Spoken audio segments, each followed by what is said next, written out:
Hey, what's up, everyone? Welcome back to another episode of Tequila Talks, your friend Tequila Bay. We are at Unknown in downtown Akron, Ohio. We had the pleasure of filming our last episode, our second podcast with Dom here, the general manager of Unknown, and he's still letting us use his space for this episode of Tequila Talks, where we segue some of that conversation from our prior episode. We did showcase that Suavecito, and we're gonna be drinking the Suavecito here this evening with you guys. So let's go ahead and dive right into it. We'll talk about what makes this brand unique, and then we'll also talk about probably kind of the elephant in the room, which is the additive. So for starters, this is coming out of NOM 1424, which is Destiladora de Agave Azul.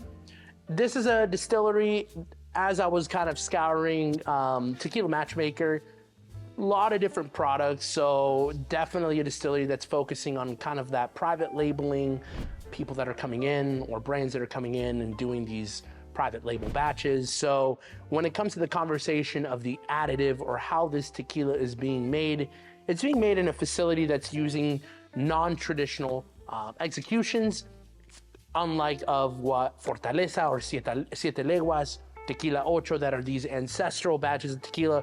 That's the main conversation. We're gonna keep harping on that because when I go ahead and talk about a tequila, I think those are the biggest questions that I'm being asked, or the biggest points of conversation is, well, why would you choose to drink something like that? It's not additive free. It's got different components that aren't making it what a tequila should be. And I'm very well aware of that, but at the end of the day as well, I do like to tell a story, share the story with you guys here on Tequila Talks. So let's go ahead and share the story of Suavecito, the smoothest tequila in the world, per what the brand is communicating to us, and I think the palate as well. Suavecito, which means really smooth in Spanish, is the brand that creates the world's only tequila that has added agave nectar, so an additive or an abocante that's infused into the tequila that creates this very sweet, very smooth forward flavor profile. At least for me, the additive is agave nectar. It is agave centric, so I think I can compromise and drink a little bit of additive tequila. So I've never tried the añejo, the extra añejo. I went ahead and picked up a bottle of the extra añejo, and we're gonna go ahead and pour it out.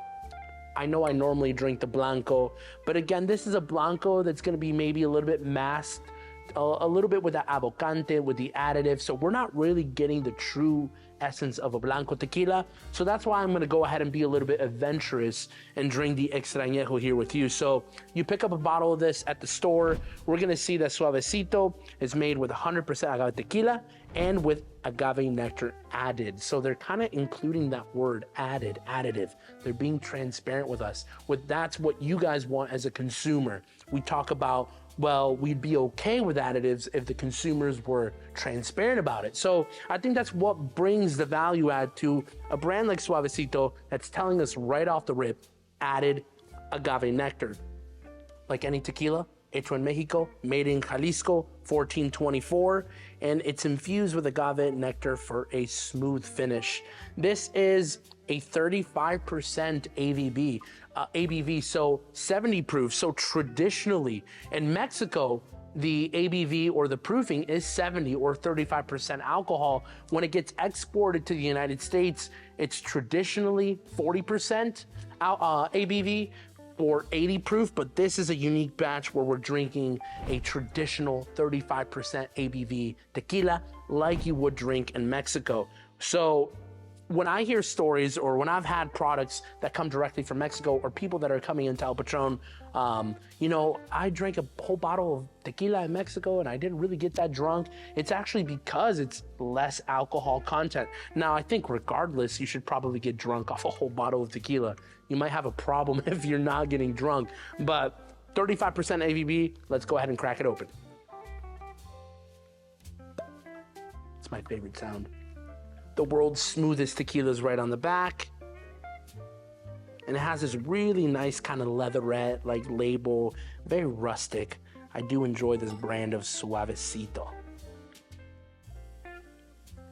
I like the heavy pours as well. And I think actually one of my favorite things about tequila is smelling the tequila, but one of my favorite things about Suavecito It's like smelling this little leather kind of, I don't know, it's probably not real leather, but it smells like leather. Has a really nice leather aroma.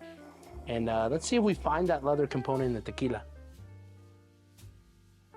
Very oak forward. It's very caramel, very sweet, spiced. Kind of like that Clase Azul that we were drinking as well. Heavy on the oak, robust. Dom used that word, robust. I like that word, robust on the oak.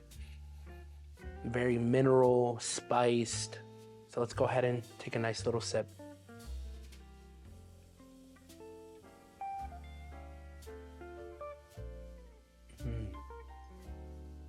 Extremely oaky. But man, right off the rip, that agave, that smooth, that really smooth component pulls right through. The suavecito, the really smooth, the agave is doing its work. It's very sweet, vanilla. I mean, at this point, agave sweetness, if you've ever just drank agave nectar. So we have a dish at my restaurant, the chicken and waffles, a Mexican version of chicken and waffles. And we're actually using agave syrup or agave nectar instead of maple syrup. So that like sweet agave syrup is pulling right through those spice components, that oaking. If you're not opposed to additive tequila, I go ahead and put my stamp of approval. Go to your store, pick it up. I think it was $120 and very inexpensive extrañejo product and something that you can really enjoy by the fire, just relax and sip. So, saludcita, let me take another sip.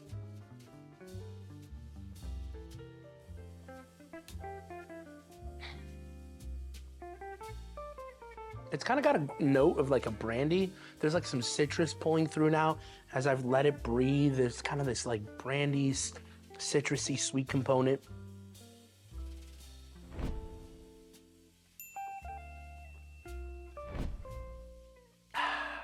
Spicy, oaky. No, we're not really reinventing the wheel.